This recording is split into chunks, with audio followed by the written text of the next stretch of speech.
This week's topic is obvious: favorite winter meeting stories. Now, I've been coming to the winter meetings since I believe 1987 was my first. And I remember chasing an agent named Jim Turner in the halls of whatever hotel it was that year, and the Orioles were trying to sign Franklin Stubbs. He was their big pursuit that year. And Jim Turner said to me, there's a market forming and they're going to have to react. That was my introduction to the winter meetings. Now, I've got a lot of stories over the years, one of which, the best of which, I am not going to tell today. Because if I ever write a book, and I might not get time to do that until I'm like 90 years old, by which point I probably would have forgotten everything. But if I ever do write a book, this story will be chapter one because it is that good. I can tell you that it involves the Albert Pujols signing by the Angels, but that's all I'm going to say. There's a lot more there to uncover in later times. Now, the three stories I'm going to tell revolve around three winter meetings that aren't necessarily recent. In fact, none of them took place within the last 10 years. Let's start with the 2000 winter meetings. In Dallas, the Loews Anatole Hotel, one of the great spending orgies of all time in Major League Baseball. That was the year Alex Rodriguez, Manny Ramirez, Mike Hampton, Darren Dreifert, and a number of others signed. The money was flying. And let's look at some of the deals. Even today, they are impressive numbers, though, of course, they've been dwarfed. It's only almost a quarter century later.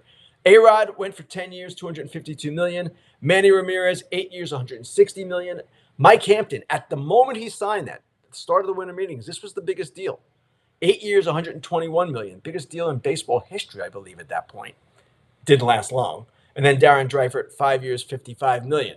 What I remember about the A-Rod deal was, of course, we were all shocked by the number, but not long before it came out and we reported it, I had seen Frank Wren, who was then an assistant GM with the Braves.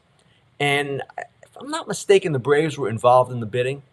And Wren was walking into an elevator and he turned around to me and he said 10 times 24. That would have been 10 years, 240 million. I could not believe the number. And of course, the number was even higher. The other thing I remember about that winter meetings, the Manny Ramirez pursuit by both the Indians at the time, is what they were called, and the Red Sox. The Indians were in this thing until the end. And I remember calling John Hart, their general manager at the time, and this was right before or right as this was coming to a head. And I said, John, I hear you're on Manny. I hear you still have a chance. Oh, no, we can't compete at this level. The Red Sox are going to blow us out of the water. He was not exactly telling the truth. Cleveland was right there. Didn't get Manny, but they were there. And that kind of comment by Mr. Hart, I have a long relationship with him. We have a good relationship. That's typical winter meetings subterfuge. So that was the 2000 winter meetings. Again, one of the great spending sprees in the game's history, at least relative to the times that were taking place. The next one, 2007. And this was one of my favorite stories that I've broken. This was the age before Twitter. So there's none of this social media stuff going on. To break a story, you had to get it on your website, and then obviously you had to have people see it. I was working for foxsports.com at the time, and I got wind of a possible trade between the Tigers and Marlins. Yes, it was the Miguel Cabrera trade. And I got all the names, actually, pretty much. The trade turned out to be Miguel Cabrera and Dontrell Willis to the Tigers for Andrew Miller, Cameron Maybin, and 4 prospects. At the time, Andrew Miller and Cameron Maybin were prospects, and really big-time prospects. The Tigers were getting, of course, Miguel Cabrera, who was one of the great stars of the game, and Dontrell was still Dontrell back then. So this was a monstrous trade, and it was very exciting to get that one out there. And I remember this vividly. The Detroit writers were in the media room, and they were kind of just relaxing, kidding around with each other. It was J.P. Morosi, my later colleague at FoxSports.com, Danny Nobler, who now runs a bar in Thailand. Great guy, great reporter. And I believe Tom Gage from the Detroit News. I'm not exactly sure if my memory is correct there, but those guys were messing around, just not doing anything bad. They were just kind of having fun. And I was thinking, as we were waiting for the story to publish, oh man, wait till these guys see this. That was a pretty good one. That was a big trade, kind of classic winter meetings trade that, well, we don't see much of anymore. Then 2012, Now, this is a great story. By this point, John Morosi and I were working together at foxsports.com, and we caught wind of a potential three-way trade between the Diamondbacks, the Rangers, and the Rays. The way it worked, the Rangers wanted Justin Upton, the Diamondbacks wanted James Shields, and Tampa Bay, as always back then, wanted prospects. Now, this trade never came to fruition, but the stories from the negotiations are legendary. Evan Grant of the Dallas Morning News wrote about this at one point a few years back. So that night, it was basically an all-nighter. Those three teams were all together in one of the suites, and we knew this. John and I knew this.